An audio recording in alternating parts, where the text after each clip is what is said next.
Hey, how to add multiple audios in Instagram Reel. Here's a step-by-step guide on how to do it. So open your Instagram app or open Instagram app on your device.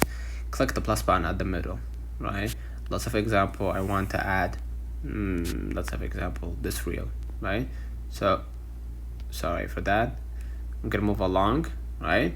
And basically before I do anything, right, before doing anything, I could just go back right here and you're gonna hear a voice, unfortunately, sorry for that.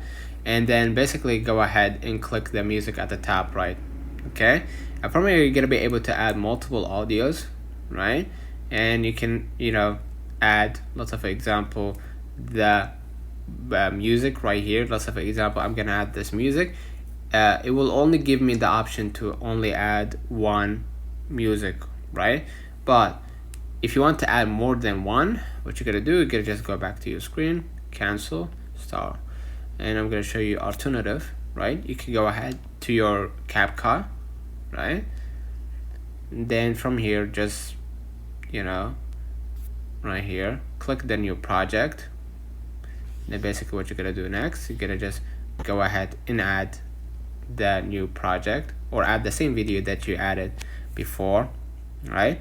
And then basically go ahead to the audio and then add more than one sound, right? Whether you have it from your device or if you want to add like a music, go ahead and save it or export by clicking export at the top right, and then you're gonna be able to share it to Instagram as a reel. So let me know in the comments if this video helped you. Don't forget to like and subscribe, turn on the notification bell to receive every video we upload. Thank you for watching. We will definitely see you